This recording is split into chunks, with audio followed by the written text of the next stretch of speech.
오늘은 본문 말씀으로 오순절에 임하신 성령님, 오순절에 임하신 성령님이라는 제목으로 하나님 말씀 전하도록 하겠습니다. 여러분, 일반적으로 사람들이 새로운 목표를 세우고 그 목표를 달성할 확률이 얼마나 될까요? 그러니까 일반적으로 사람들이 목표를 세우잖아요. 한 몇 프로의 사람이 그 목표를 달성할까요? 여러분 어떻습니까? 여러분들은 새로운 목표를 설정하고 잘 이뤄내십니까? 운동하기, 책 읽기, 살 빼기, 기도하기, 성경 읽기, 이제 그런 계획을 세우실 건데 작심삼일입니까? 아니면 웬만하면 다 지켜내십니까? 일반적으로 사람들이 목표를 세우고 그 목표를 이루는 비율이 10%라고 합니다. 10명 중에 1명이 목표를 달성하고 다른 분들은 한 작심삼일 이러면서 끝내더라 하는 거죠. 습관 코치로 알려져 있는 한상만 박사는 우리가 목표를 이루는 그 10%의 사람, 그 10명 중에 1명이 되기 원한다면 뭐 해라? 의지력을 키우라고 이야기합니다. 의지력이야말로 새로운 습관을 지속시키는 힘이다라는 거죠. 즉 의지력, 힘이 우리의 삶의 변화를 이루는 그런 파워가 된다 이런 겁니다. 그럼 의지력을 키우기 위해서는 여러분 어떻게 해야 될까요? 여러분에게 좋은 습관 또 좋은 삶을 다시 일으키고 싶어 어떻게 해야 될까요? 첫 번째로 밥을 잘 챙겨 먹어야 됩니다. 특히 아침밥을 잘 챙겨 먹어야 합니다. 왜 그렇습니까? 먹어야 힘이 나기 때문입니다. 힘이 있어야 실천할 수 있기 때문입니다. 밥을 안 먹으면 어떻습니까? 일단은 힘이 없고 짜증나고 까칠해집니다. 어쩌면 우리가 힘찬 하루, 기쁜 하루를 시작 못하는 것은 아침밥을 안 먹어서 그럴 수도 있습니다. 그리고 또 두 번째로 의지력을 키우려면 어떻게 해야 됩니까? 규칙적인 유산소 운동을 하나 합니다. 걷기, 달리기, 자전거 타기 이런 유산소 운동을 하면 뇌에 알통이 생긴답니다. 뭐가 생긴다고요? 알통이 생긴답니다.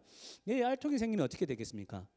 공부할 때 집중력이 올라가는 겁니다.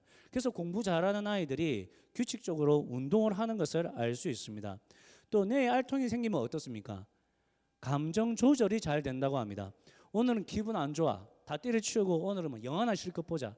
오늘 기분 좋아. 다 때려치우고 놀러 가자. 화나서 이제 내 감정대로 막 어떻게 하고 이런 감정적 대처가 없다는 거죠. 그래서 운동을 하라고 합니다.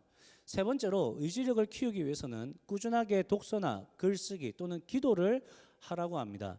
의지력이 올라가려면 여러분 뇌에 어디? 전두엽. 여러분 전두엽은 앞으로 많이 들으실 거예요. 일상에서도 많이 듣죠. 전두엽이 활성화가 돼야 됩니다.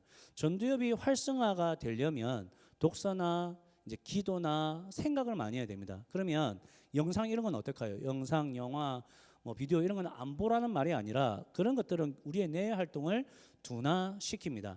반면에 독서나 기도가 뇌에 좋은 자극을 주기 때문에 의지력을 향상시킨답니다.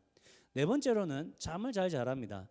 사람에 따라 다르지만 한 7시간은 자는 것을 권한답니다. 잠을 잘 자야 어떻습니까? 의지력이 생기고 의지력이 생겨야 새로운 목표를 향해 노력할 수 있고 그렇게 노력을 하다 보면 좋은 습관이 생기고 삶이 좀 더 괜찮아지는 거죠. 여러분 이 의지력을 향상시키는 4가지 방법이 지금 뭘 말하고 있는 겁니까? 결국 우리가 새로운 인생, 새로운 목표 그걸 이루려면 뭐가 필요하다? 새로운 힘이 필요하다는 것입니다. 이런 거죠. 지금 당신이 가지고 있는 힘으로는 딱 그 정도입니다. 그 정도밖에 살 수 없습니다. 지금 당신에게는 새로운 힘이 필요합니다. 그 힘을 만들어내기 위해서 먼저 잘 먹으십시오. 먹어야 힘이 납니다. 그리고 운동하십시오. 특히 유산소 운동을 하십시오. 그러면 집중력도 올라가고 감정 조절도 잘 됩니다. 세 번째로 성경 읽고 기도하십시오. 독서하십시오. 영상 많이 보면 바보 되고 생각이 없어집니다. 독서하고 기도해야 됩니다. 독서할 때 책이 없다고 말하지 마십시오. 우리에게는 성경책이 있습니다. 성경책이 어렵다고 말하지 마십시오. 신약 파트가 있습니다. 그렇게 성경을 읽고 또 기도하다 보면 어떻습니까? 내가 활성화가 되면서 의지력이 올라갑니다. 여러분 잠을 잘 주무십시오. 밤에 딴짓 좀 하지 마십시오. 제발 일찍 주무십시오. 그러면 힘이 생깁니다. 그런 거죠. 어떤 힘입니까? 새로운 힘, 새로운 힘. 그 새로운 힘이 의지력이고 그 의지력이 새로운 삶을 만들어낸다는 거죠. 여러분 그리스도인도 마찬가지입니다. 그리스도인으로 살아가려면 어떤 힘이 필요합니까? 새로운 힘이 필요합니다. 우리가 예수님을 영접하기 전에는 나의 힘으로 나의 삶을 살았습니다. 그래서 나의 이런 인생이 나온 거죠. 근데 여러분 만족하셨습니까? 행복하셨습니까? 여러분 계속 그렇게 사실 거였습니까? 그러면 더 이상 새로운 힘이 필요 없습니다. 왜냐하면 나는 이렇게 계속 살 거니까 이 정도 힘만 있으면 되는 거죠.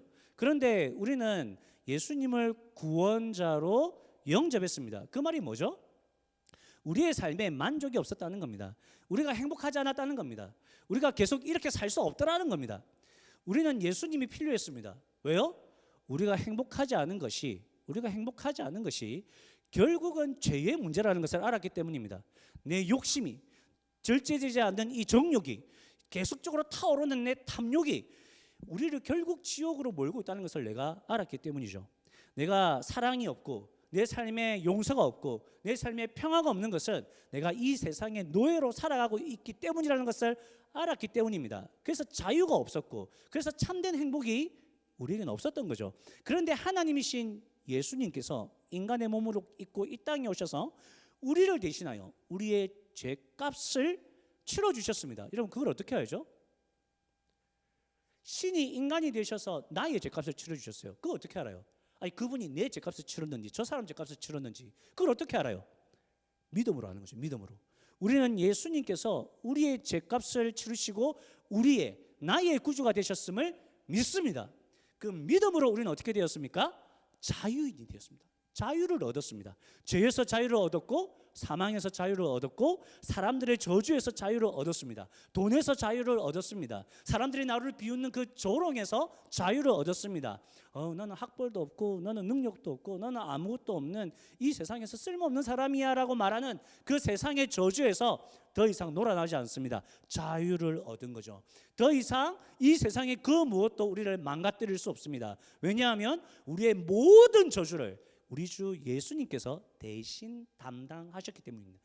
대신 짊어지셨기 때문입니다.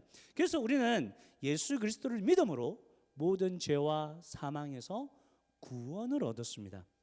우리가 구원받았다는 말이 뭡니까?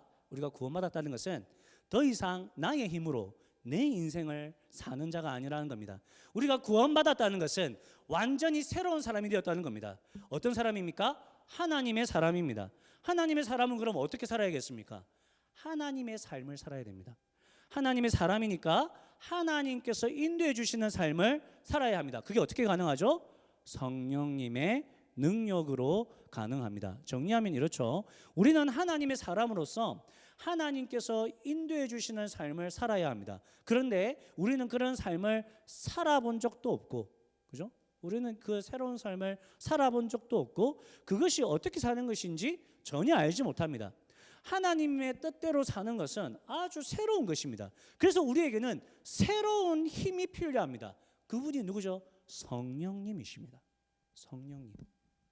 같이 읽겠습니다. 시작. 하나님의 영으로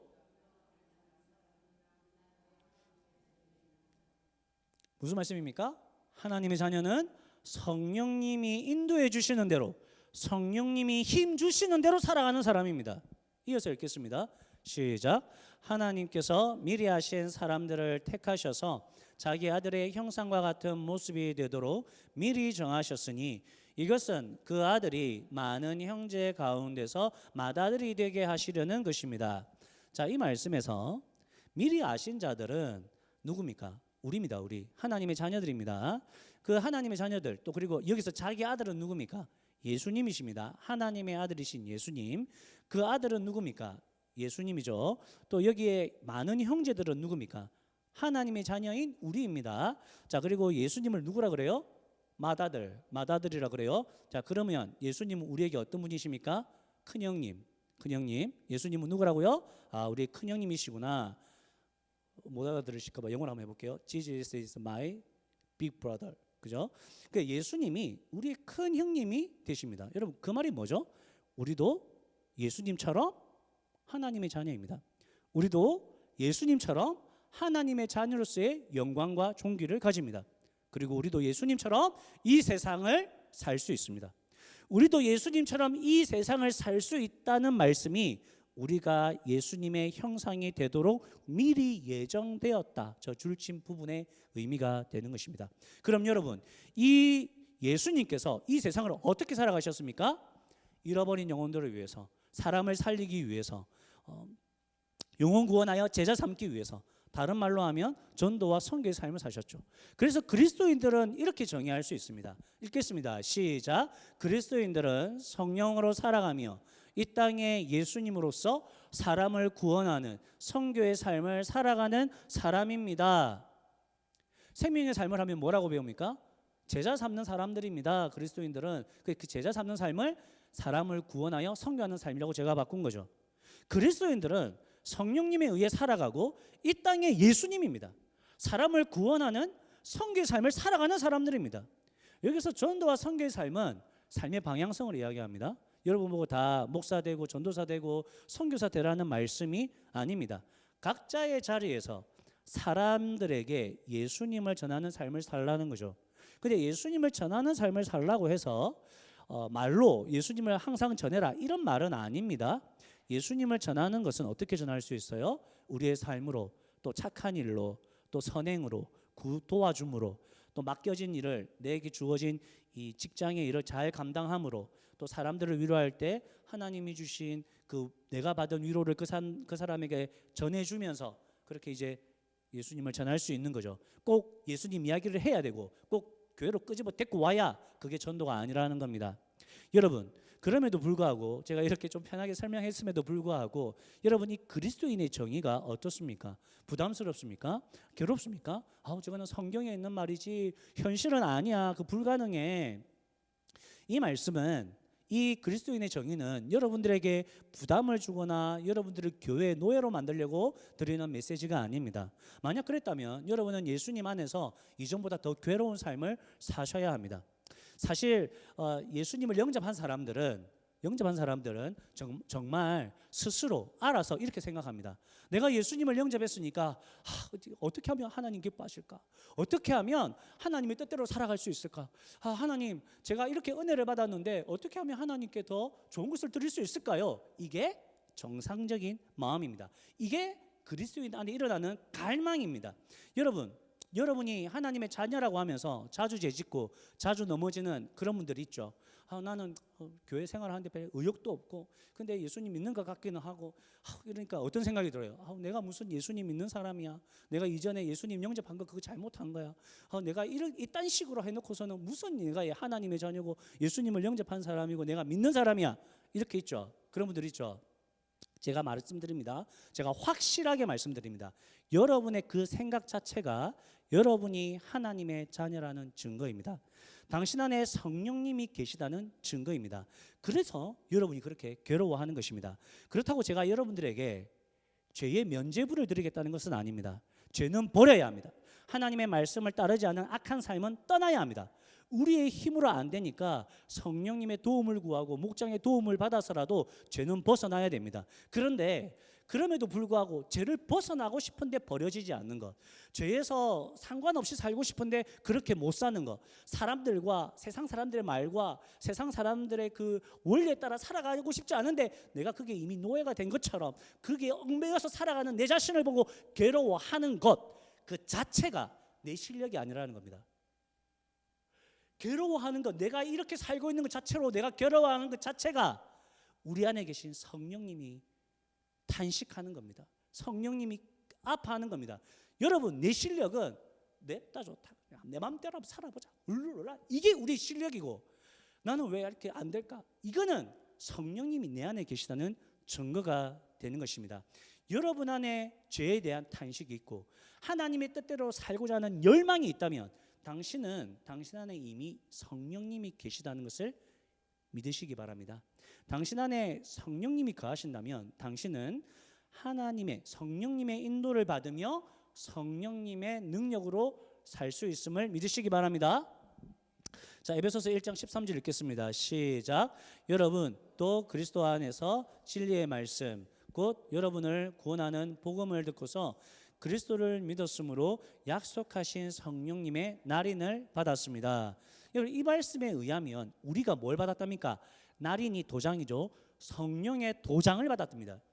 소를 등급 매길 때 A 등급이면 소 몸뚱아리에 A 도장을 찍지 않습니까?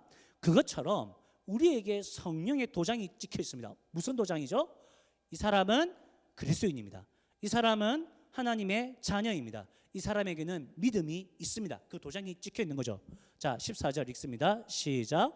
이 성령은 하나님의 소유인 우리가 완전히 구원받을 때까지 우리의 상속의 담보이시며 우리로 하여금 하나님의 영광을 찬미하게 하십니다. 이 말씀에 보니까 성령님이 언제까지 우리의 담보가 되시고 언제까지 우리로 하여금 하나님의 자녀로서 하나님을 찬송하며 산다고 합니까? 완전히 구원받을 때까지. 완전히 구원받을 때가 언제죠? 우리가 영원한 천국에 들어갈 때까지, 세상 끝날까지 우리와 함께 하신다는 겁니다. 그럼 세상 끝나면 하나님 그 다음부터 우리와 함께 안 하십니까? 아니죠. 그때부터는 또 영원히 우리와 천국에서 함께 하시는 거죠. 즉 성령님은, 우리 안에 계신 이 성령님은 언제까지 함께 하시는 거예요? 영원히 우리와 함께 하시는 거예요. 한번 우리 안에 들어오신 성령님은 영원히 우리와 함께 하시는 것입니다. 여러분 이것이 어떻게 가능합니까? 여러분 이것이 어떻게 가능하죠? 오늘 본문 말씀을 통해서 알 수 있습니다. 1절을 다시 한번 읽겠습니다. 시작. 오순절이 되어서 그들은 모두 한 곳에 모여 있었다. 오순절이라는 단어가 나옵니다.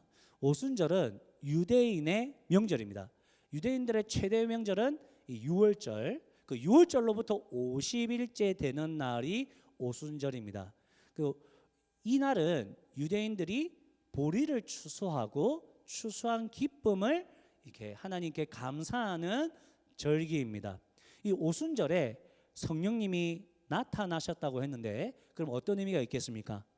하나님께서 성령님을 통해서 이제 하나님의 자녀들을 추수한다는 거죠. 이제 추수의 기쁨이 시작되었다는 겁니다. 즉 뭐의 시작입니까? 교회의 시작을 알리는 겁니다. 그리스도인, 신약 시대의 그리스도인, 신약 시대의 하나님의 자녀들의 시작을 알리는 겁니다.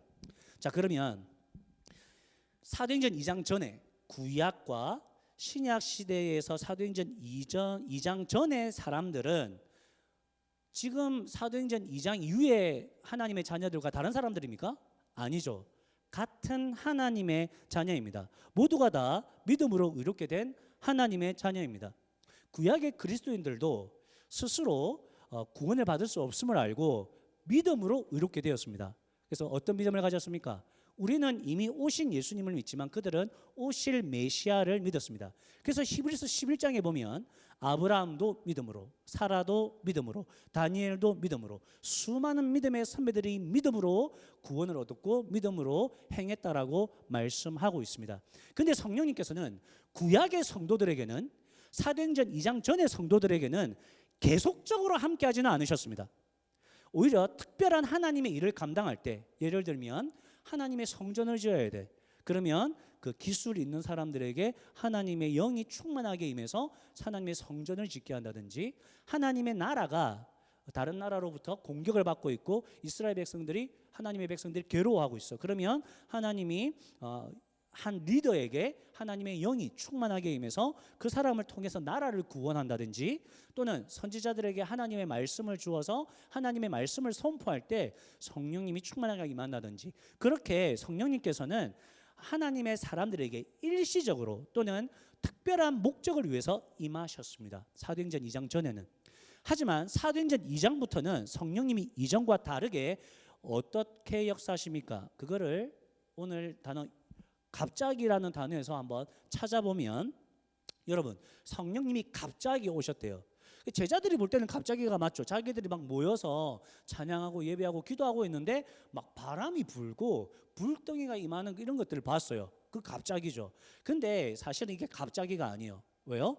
예수님이 이미 사도행전 1장 4절에서 예수님이 말한 대로 하나님이 약속한 그것을, 너희들 예루살렘을 떠나지 말고 기다려라라고 이미 예수님이 말씀하셨습니다. 그래서 성령님이 임하신 사건은 하나님의 약속대로 예수님의 말씀대로 임하신 것입니다. 그러면 하나님이 어떤 약속을 주셨습니까? 에스겔 36장 26절에 보면 이런 말씀이 있어요. 내가 너희에게 새 마음을 주겠다. 너희들 지금 돌같이 굳은 마음, 그 마음 내가 제어버리고 내가 새 마음을 주고, 새 마음을 주는 이유는 새 영을 넣어주려고. 그 새 영이 누구죠? 성령님이시요. 27절 읽겠습니다. 이건 중요하니까 함께 읽겠습니다. 시작. 너희 속에 내 영을 두어 너희가 나의 모든 율례대로 행동하게 하겠다. 그러면 너희가 내 모든 규례를 지키고 실천할 것이다. 자, 그래서 하나님께서 우리 안에 성령을 넣어주셨어요. 넣어주셔서 그 성령님에 의해서 우리가 어떻게 할 수 있어요? 하나님의 말씀을 따를 수 있죠. 순종할 수 있다는 거예요. 이제는 하나님 말씀을 순종을 안 했어. 근데 이제는 순종할 거야. 왜? 성령님이 하실 거니까. 그리고 28절에 뭐라고 합니까? 그렇게 순종하는 우리를 보면서 우리는 하나님의 백성이구나. 그걸 안다는 거예요. 아, 나는 하나님의 백성이구나. 그리고 하나님이 나의 하나님이구나. 그걸 안다는 거예요.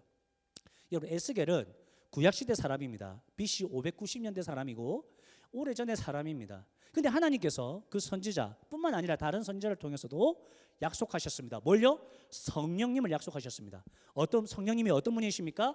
우리 안에 사시면서 우리로 하나님 자녀 되게 하시고 우리가 하나님 자녀로 살아가게 하시는 그분을 약속하신 거예요. 여러분 잘 들으세요. 잘 기억하셔야 돼요. 그 성령님이 우리를 하나님 자녀 되게 하시고 하나님의 자녀로 살아갈 수 있게 하시는 거라는 거죠. 그죠? 우리가 하는 게 아니라는 거예요. 그리고 이제는 예수님이 뭐를 말씀했는지 봅시다. 예수님의 말씀대로 성령님이 오셨으니까 다 같이 읽겠습니다. 시작. 내가 아버지께 구하겠다. 그리하면 아버지께서 다른 보혜사를 너에게 보내셔서 영원히 너희와 함께 계시게 하실 것이다. 예수님이 이런 말씀을 하신 거예요. 성령님을 내가 아버지 하나님께 부탁해서 보내드리겠다. 너희들에게 보내주겠다. 그 성령님이 너희와 영원히 함께 할 거다. 17절. 그 성령님은 진리의 영이시다. 그래서 세상 사람들은 몰라. 왜? 예수님, 진리 대신 예수님을 모르니까. 거기에는 진리의 영이 없어. 세상 사람들은. 그래서 진리의 영이신 성령님을 세상 사람들은 모를 거야. 하지만 너희들은 알 거야. 왜? 나를 아니까. 진리인 나를 아니까 진리의 영이신 성령님을 너희가 알 거야. 그리고 그분이 너희 안에서 계실 거야. 함께 계실 거야. 그래서 18절. 나는, 예수님은 이제 떠나가세요. 제자들 떠나가셔. 제자들 얼마나 외롭겠어요. 얼마나 힘들겠어. 근데 내가 너희들을 고아와 같이 버려두지 않겠다. 제자들뿐만 아니라 하나님의 백성인 여러분들을 고아와 같이 내버려 두지 않겠다. 내가 성령님을 통해서 예수님이 우리와 함께 하신다고 지금 말씀하고 있는 것입니다.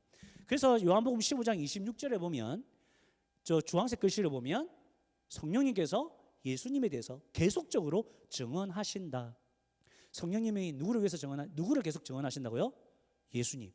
여러분, 성령님은 아주 겸손한 분이세요. 절대 자신을 드러내지 않으세요. 그래서 끊임없이 예수님을 드러내십니다. 그래서 여러분, 성령으로 충만한 사람 모습 보면 여러분들이 뭐라 그래요? 물론 성령 충만하다라고 이야기하겠지만 보통은 이렇게 이야기해요. 저 사람 예수님 닮았다. 저 사람 하나님의 자녀 같다. 저 사람 예수님이 이 땅에 있다면 저 사람 모습 아닐까? 이렇게 이야기를 하는 거예요. 오늘 본문도 마찬가지예요. 4절에서 11절에 보면 성령님으로 충만하게 된 사람들이 성령님께서 시키는 대로 말을 하기 시작해요. 어떤 말을 합니까? 성령님에 대해서 말을 안 해요. 누구에 대해서 이야기를 해요? 하나님의 큰일을 이야기하는데 각각 다른 나라의 언어로 이야기를 했대요. 그래서 9절에서 11절에 보면 그 나라들이 어느 나라인지 알려주는데 이스라엘을 중심으로 그러니까 뭐라도 되는 나라들이에요. 지금은 저렇게 이름이 그대로인 데도 있지만 보통은 다 없어졌으니까 그냥 예루살렘 이스라엘을 중심으로 동쪽과 서쪽에 있는 지역들이구나. 다른 언어를 썼구나. 그런데 그 나라 말을 배워보지도 못한 예수님의 제자들이 지금 그 나라 언어를 성령님의 그 인도하심을 따라 성령님이 시키시는 대로 막 말을 하는 거예요. 자기들은 무슨 말 하는지 몰랐을 수도 있겠죠. 그런데 말을 하는 거예요. 무슨 말을 했어요? 하나님의 큰 일을 말했다고 이야기하고 있습니다. 여러분, 하나님의 큰 일이 뭐예요? 하나님께서 행하신 큰 일, 예수님입니다. 예수님. 인간을 구원하기 위해 하나님이 준비하신 해결책, 인간의 구원을 위한 하나님의 비밀, 하나님의 지혜, 하나님의 은혜, 하나님의 사랑, 하나님의 능력, 예수님. 그래서 제자들이 성령 하나님이 시키시는 대로 말을 막 했는데 그때 다른 나라 언어가 나왔고 그 다른 나라 언어에서는 예수님이 왜 십자가에 죽으셨는지, 왜 예수님이 부활하셨는지, 어떻게 지금 계시는지, 예수님 승천하셨다는 것이 어떤 것인지 그런 것들을 막 증거했다는 거예요. 성령님은 그렇게 제자들의 입을 통해서 누구를? 예수님을 계속적으로 드러내시는 거죠. 이렇게 사도행전 2장의 역사가 나타나서 성령님의 시대가 열리는 것은 이미 예수님이 말씀하셨고 하나님 아버지께서 약속하신 것이기에 열린 것입니다. 사도행전 2장 전에는 성령님이 우리 안에 영원히 거하시는 일은 없었습니다. 근데 우리는 사도행전 2장 이후를 살아가는 우리는 그 은혜를 누린다는 거죠. 그래서 믿음으로 구원받은 사람들은 염려할 수 없죠. 우리 안에 성령님이 계십니다. 그 성령님은 우리를 고아와 같이 내버려 두지 않으십니다. 하나님과 예수님은 성령님을 통해서 우리와 함께 하십니다. 근데 우리가 왜 행복하지 않습니까? 근데 우리가 왜 기쁘지 않습니까? 우리가 뭐가 두렵습니까?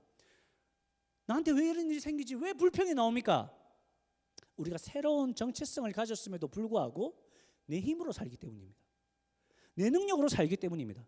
그러니까 하루하루가 버티기 힘든 거죠. 우리 힘을 버리고 성령님을 의지해야 되는데, 성령님께 우리를 맡겨드려야 되는데, 성령의 충만함을 바라야 되는데, 항상 성령님께 여쭈어야 되는데 우리는 성령님 없이 내 힘으로 살려니까 힘이 드는 거예요. 며칠 전에 제가 이제 기도 제목을 나눴습니다. 우리 목장 말고요. 제가 저녁에 따로 기도 제목 나누는 분들이 있습니다. 그분들 중에 어떤 분이 이런 이야기를 하셨어요. 저를 위해서 기도해 주세요. 저는 예수님처럼 살고 싶습니다. 친구들에게 예수님을 전하고 싶습니다. 그래서 하나님께서 마음을 주시면 착한 일을 하려고 합니다. 그래서 오늘은 길거리에 있는 휴지도 주었습니다. 친구들을 위해 기도도 하고 있습니다. 예수님처럼 살고 싶습니다. 오늘은 길거리에 떨어진 휴지를 주우려니까 혹시나 사람들이 내가 버린 것들로 인해서 내가 버린 것을 내가 죽고 있는 건 아닌가 이렇게 오해하면 어쩌나 하는 생각이 들었습니다. 혹시 사람들이 너 너무 나대지 마라 그럴까 봐 두려움이 생겼습니다. 하지만 용기를 내었습니다. 그리고 휴지를 주었습니다. 그리고 버렸습니다. 마음이 너무 편했습니다. 항상 하나님께서 주시는 마음에 순종하고 싶습니다. 항상 기도하고 싶습니다. 항상 예수님 닮고 싶습니다. 기도해 주세요. 이게 기도를 부탁을 했어요. 이걸 듣고 있던 제 옆에 있는 한 자매님께서 이렇게 이야기하셨어요. 아빠, 설교에서는 이런 걸 이야기하는 거예요. 이런 거 좋잖아. 예수님 닮기. 내가 찬양팀 가기 싫어요. 나는 이 세상에서 떵떵거리며 살고 싶어요. 이런 거는 이야기하는 게 아니에요, 아빠. 이러면서 저한테 이야기를 해주셔가지고 제가 그분의 뜻을 따라서 이렇게 기도 제목을 나누었습니다. 여러분, 그러니까 이 기도 제목에서 보면 여러분 누가 주신 거예요? 누가 주신 기도 제목이에요? 성령님이 주신 거예요. 이분이 성령님을 통해서 예수님을 믿게 하시고 예수님을 믿는 대로 살아가게 하시고 살아가게 하기 위해서 그 마음에 예수님을 닮고자 하는 마음을 불러일으켜 주시는 것, 그것이 성령님의 역사입니다. 그래서 성령님께 내가 내 자신을 맡겨드리면 되는 거죠. 그럼 여러분, 우리는 뭐만 하면 됩니까? 그래서 우리는 순종만 하면 된다는 답이 나오는 거예요. 그래서 우리는 기도만 하면 되는 겁니다. 그래서 우리는 감사만 하면 되는 거죠. 그런데 제가 우리 기도 제목을 보면 그런 기도 제목 많이 나와요. 아, 예수님처럼 살기 힘들어요. 아, 신앙생활 하기 힘들어요. 아, 진짜 사는 게 힘들어요. 이런 말이 나와요. 여러분, 왜 그런 말이 나와요? 내 힘으로 살아서 그래요. 내가 그리스도인인데 그러면 성령의 능력으로 살아야 되는데 내 힘으로 살아서 나와요. 그럼 그 말은 뭐예요? 내가 힘이 너무 많이 남아 있는 거예요. 여러분 힘을 빼야 되겠죠. 그럼 여러분 힘을 어떻게 빼야겠어요?